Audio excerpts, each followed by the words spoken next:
This might look like a scene taken from a movie, but it is real. Over the past hundreds of years, few sites have captivated mankind's attention like Mont St Michel.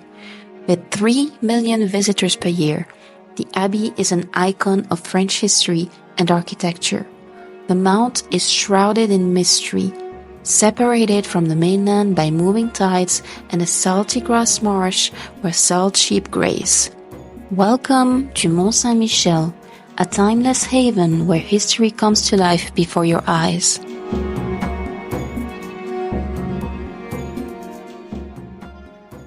I'm filming today from the Mont St Michel, which is one of the most famous monuments here in France, probably the second most visited monument after the Eiffel Tower. Mont St Michel was created by a bishop. When the archangel Michael came upon him and visited him, he decided to fund this, and we're transported through a wonderful medieval time when you visit here. So I wanted to take a little stroll with you guys, so join me for a wonderful stroll through history, and don't forget to subscribe.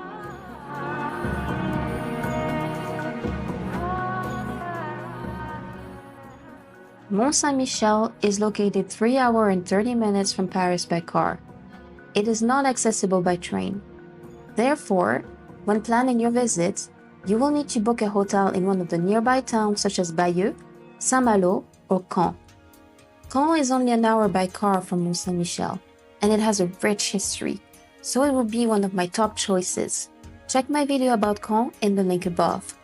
The best time of the year to avoid the crowds is winter, December to March. I don't recommend you visit here in the summer as there are massive traffic jams to access the mount, and you may have to queue a long time to get to the abbey at the top.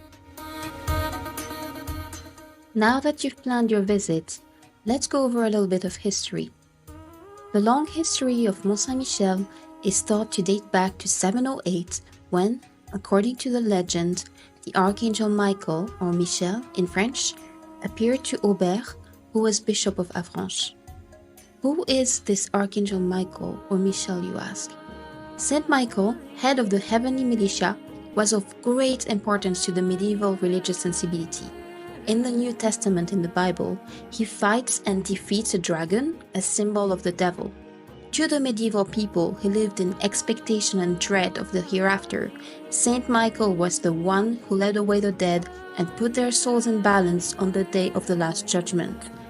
Saint Michael was a very important figure of worship in the Middle Ages, so when he, according to the legend, appeared to Aubert in a dream, the bishop had a sanctuary built on Mont St in the honor of the Archangel.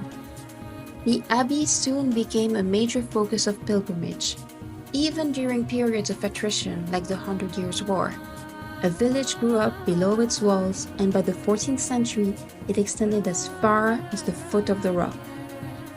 All sorts of people made the journey: nobles, rich citizens, and beggars who lived on alms and were granted free accommodation by the monks. A pilgrimage to the mount made for a treacherous journey. The mount is until this day surrounded by quicksands, fast tides, and is often covered in a fearsome fog.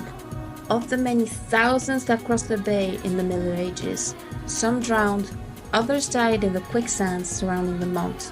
The deaths led to the strengthening of the prayer to Saint Michael in peril of the sea.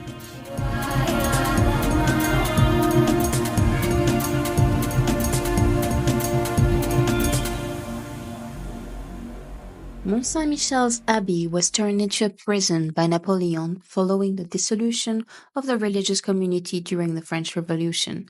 Nicknamed Bastille of the Sea, this is where Napoleon imprisoned his political opponents. Mont St Michel served as a prison until 1863. Some of the most famous prisoners imprisoned here were Barbès, Blanqui, and Raspail.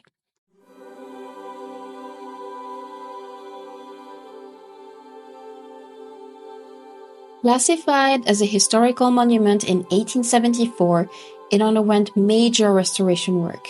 A railway 6 miles long was even built along the bay, but later dismantled during the Second World War. In 1940, the Nazis invaded the Mont. The German soldiers began using it as a base to prepare for Operation Sea Lion, the invasion of Great Britain. You can still witness the signs of occupation of the Mont within the abbey walls today. To accommodate the occupiers, merchants inside the village had to change their signs from French to German.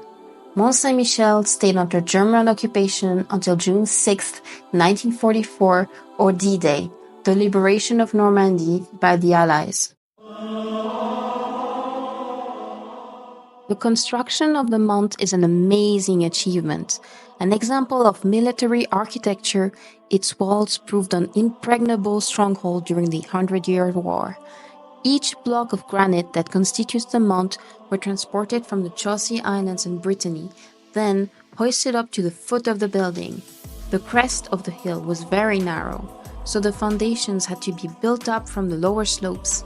Constrained by the pyramidal shape of the Mont, its medieval builders wrapped the building around the granite rock. The building known as the Merveille, marvel in English, showcases the architectural mastery of the 13th century builders. They succeeded in perching 2 blocks of 3-story buildings on a steep slope. And remember, there was no electric machinery back then. This required precise and expert calculations. Visitors to the Mont St Michel are invariably awestruck by the enduring wonder of a structure that has stood the test of 1,000 years. A testament to its architectural prowess, its ramparts and fortifications resisted all the English assaults during the 100-Year War, popularizing the Mont St Michel as a symbol of French national identity. Yet, the abbey was built to conform to religious principles. The rule of Saint Benedict, followed by the monks of the Mont, dictated that their days be devoted to prayer and work. Consequently, the rooms of the abbey were planned around these 2 activities, and the space was reserved exclusively for the monks to respect the principle of an enclosed order. The ground floor and the first floor of the Merveille were reserved for receiving non-clerical individuals. The construction of the abbey therefore conformed to 2 major imperatives: the requirement of monastic life and the constraints of topography. Yet, the structure of the Mont also reflected the pyramidal structure of French society of yore. At the top, in the abbey, was the clergy. Just below were houses and shops belonging to the nobility.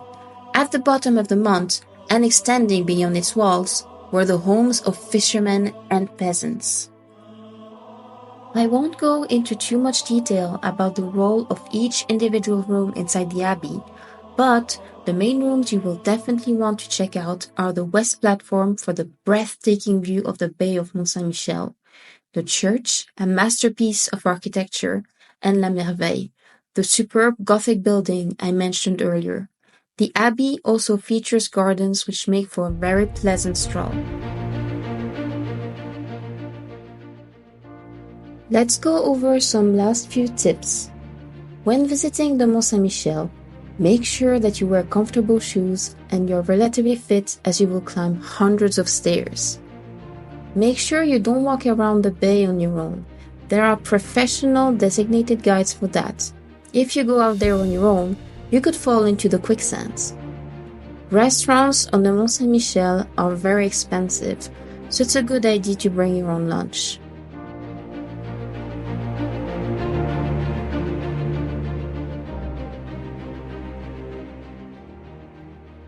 Since 1966, a few monks have again been in residence conducting the services in the Abbey Church.